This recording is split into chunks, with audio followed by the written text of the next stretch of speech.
Here's a sneak peek from today's episode. They talk about what happens. They talk about their views on it. They talk about how it could have been prevented. And I think that opens up like a line of communication, that sense of like comfort of like, okay, hey, this person knows what they're talking about. Let me reach out to them. Let me see what their thoughts are on this. Welcome to the Content Amplified podcast, brought to you by Masset. Our goal is to help you get more from your marketing content. Each episode is a 10 to 15 minute interview with industry experts that share amazing insights to help you squeeze as much juice from your content as you possibly can. Here's today's interview. Welcome back to another episode of Content Amplified. Today I'm joined by Raya. Raya, welcome to the show. Hi, Benjamin. Thank you so much for having me. You bet. Raya, I'm excited for the conversation. It's going to be a ton of fun. But before we dive into it, let's get to know you. Tell us a little bit about your career and background, and then the question we ask everyone: what do you love about content and what do you love about marketing? Yeah, absolutely. So funny enough, I started out pre-med and realized I was really terrible at that. So I quickly discovered marketing. I discovered I really liked it. It was exciting. It was something that I thought I was really good at. You know, I can figure it out. It gave you the opportunity to be creative. So I've spent the last, I want to say 13 years of my career, I guess, of my life, growing my career in a security industry. So started out as a coordinator, and I am a VP of marketing now for one of the largest private security companies globally. I love that. We're going to talk about content creation, especially when it comes to breaking news, timely content, things of that nature. Often when we look at business content, it can feel so stale. It's just these best practices, evergreen content that honestly isn't that relevant to what's going on right now. But in your industry and in your experience, you guys have done some cool things to really stay on top of current trends and really showing the news, things like that. So first and foremost, how do you personally stay on top of what's going on and how it relates to your business? Any techniques for like knowing and discovering? How do you stay on top of everything going on in the industry? Yeah, it's definitely hard. There are a lot of resources that I think help out. Like personally, I have Google Alerts set up for a lot of our competitors, for a lot of keywords that are relevant in our industry, just to know what's going on, what everybody else is doing, what's going on with them, what should we be looking out for. You know, like I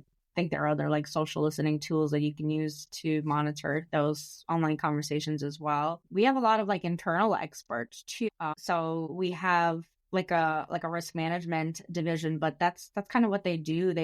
They're on top of like the most current events that are happening, whether they're, you know, some sort of conflict and some war, you know, some sort of war or something in overseas. They're going out there extracting people, they're finding people, but they just kind of always know about it way before us. They have all these tools where they're monitoring, I guess, certain security alerts, and, you know, they have connections with a lot of law enforcement and a lot of FBI, CIA. So sometimes they get a lot of these events that are happening kind of before even it hits like mainstream. So it allows us to plan for it. It doesn't always happen that way, right? That's kind of like if you're lucky. Sometimes it's just other, you know, just the news. Like you hear things and you're like, hey, this is relevant to us. This could affect us. And I hate to say it, but sometimes you learn from your competitors too. You know, we're all kind of trying to do the same thing. And sometimes one of us gets to it before the other. Yeah, I love that.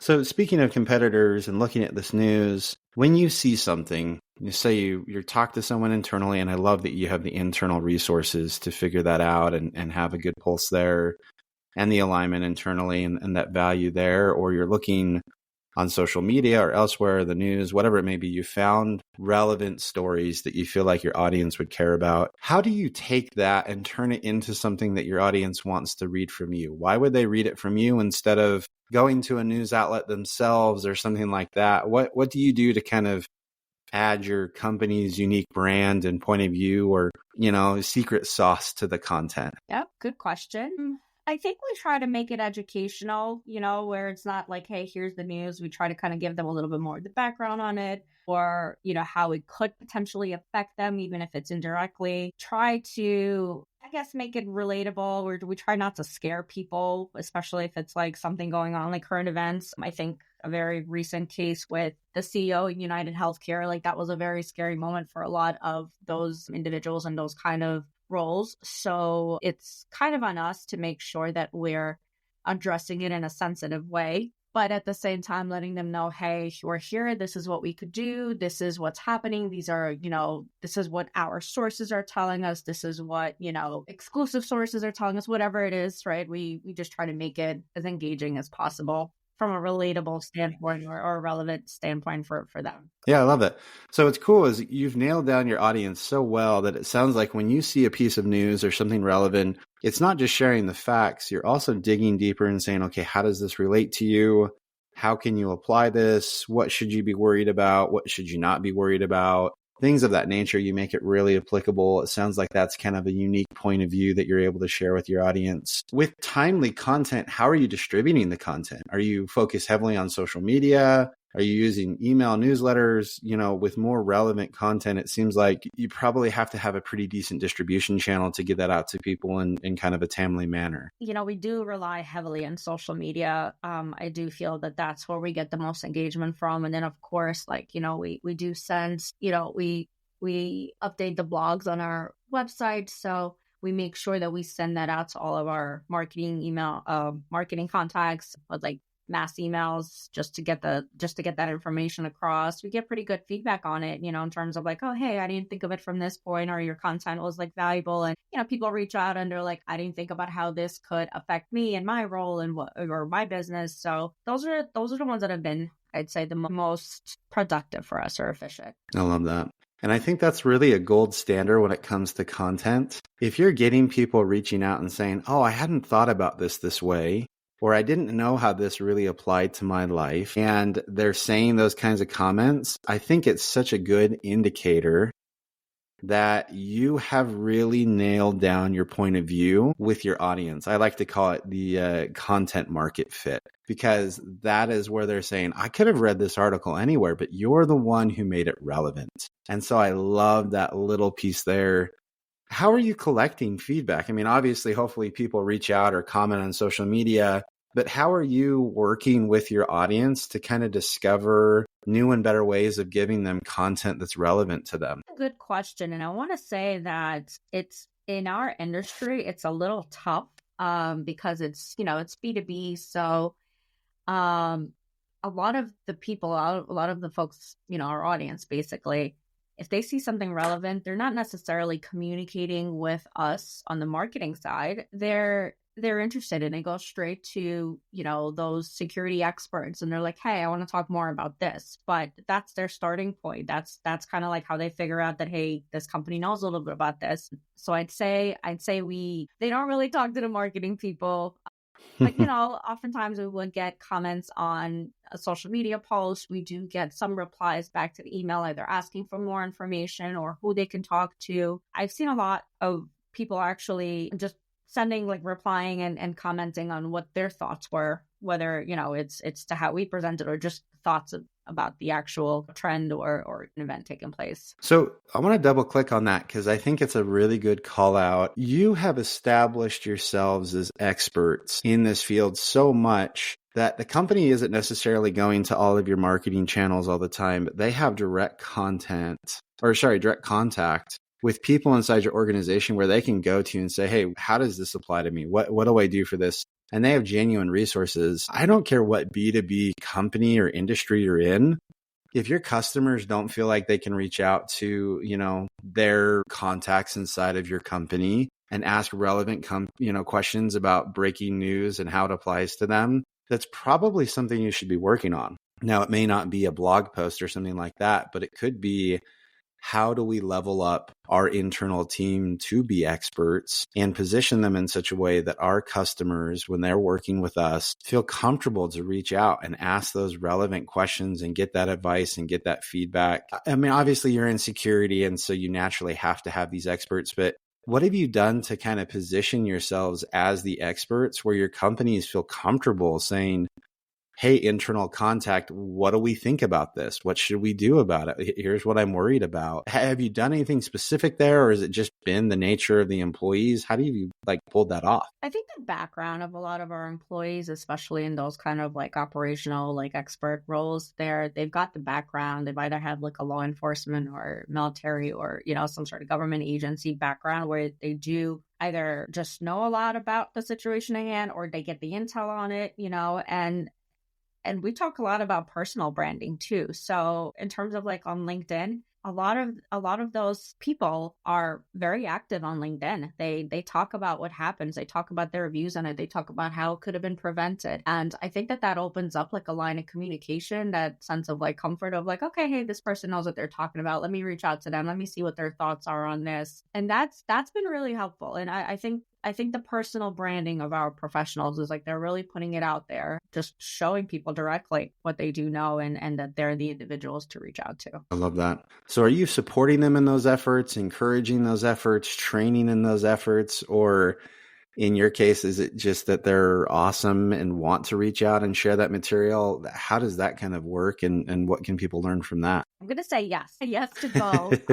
Yeah, some of the ones that are really involved, the ones that are, really, I guess, social, right, on social media, they've kind of got it figured out. But we do have our town halls where we kind of get everybody together. And sometimes we're like, hey, you know what? It's great that you guys are building our brand, but let's also talk about your personal brand and how you can position yourselves. You're presenting yourself in the best way possible while still representing, the company. So we do help them out with that. We give them some tips, but a lot of the knowledge that they have, that's all them, they're just presenting it, I guess, in the best light from the brand, like to make sure that they represent the brand the right way. But a lot of that is all them. I love that. And I think it's such a cool balance that you found where you have people in your business that are so excited about what's going on that they want to be genuinely helpful and reach out. And you as a marketing team have said, okay, cool. Here's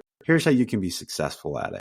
Here's how you can represent the brand well. Here's what you can do to potentially grow your influence and some tips and advice, things like that. But we're not going to go out there and control your narrative or control your personal brand. We're just excited you're talking about it, and we're going to aid and assist. A lot of times I think businesses are afraid to let their employees go out there and kind of show them their authentic selves because they're afraid of what people are going to say. And I love that you're going out there and really encouraging it and helping support that. I think that's a great example. And really, honestly, that's how your authority as a business grows, to say, we're not going to reach out to the business. We're going to reach out to an individual at the business that we feel like has the answers. And I think that you're promoting that really well.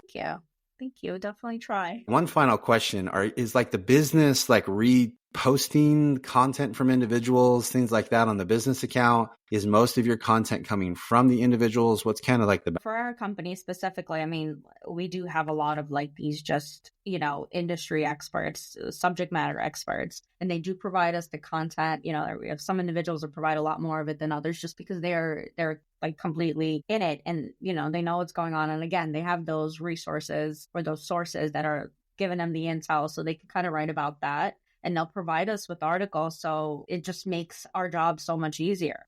We do also have like a whole research team that's dedicated to just doing research on trends that are, shaping security and how it affects everybody. They'll create reports on, a bunch of different topics related to security, of course. And I'm not sure like how familiar you are, Benjamin, with the security industry, but marketing was not, that huge of an I don't want to say investment. I think people still need to be like educated on it in terms of like what it can do for you. And the security industry, I think in the past 5-6 years has learned a lot. And I mean like the security guarding industry, they've learned a lot about like what marketing can do. And I think they've been investing a lot more time, effort, money into marketing what security companies do. That's kind of like where this like research team that we have comes in. That's where like our subject matter experts are so willing to provide the content, which we then take and we, repurpose it in so many different ways, whether it's, LinkedIn posts, whether it's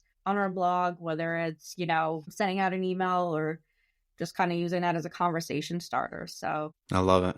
And I think this is the right way of doing content. I think a lot of times The evergreen content is great and there's SEO value, things like that. But I love that you have genuine experts in the business talking about and promoting content the right way that's relevant. They are experts genuinely and they're not pretending to be. They have the credentials and background. And so I love the balance and I love the advice here. But Raya, we're actually out of time today. So thank you so much for the insights. This time kind of flies by. If anyone wants to reach out and connect with you online, how and where can they find you? Yeah, I'm on LinkedIn. Just please look me up, Raya Manners. I try to be kind of active on there, so you should have no trouble finding me. I love it. Well, Raya, again, thank you so much for the time and insights today. I really appreciate it. Thank you as well, Benjamin. This was really fun. Thank you for listening to the Content Amplified podcast. Please subscribe and leave us a review. And for additional ways to get more out of your content, visit our website at getmasset.com. That's getmasset.com. And tune in next time to the Content Amplified podcast.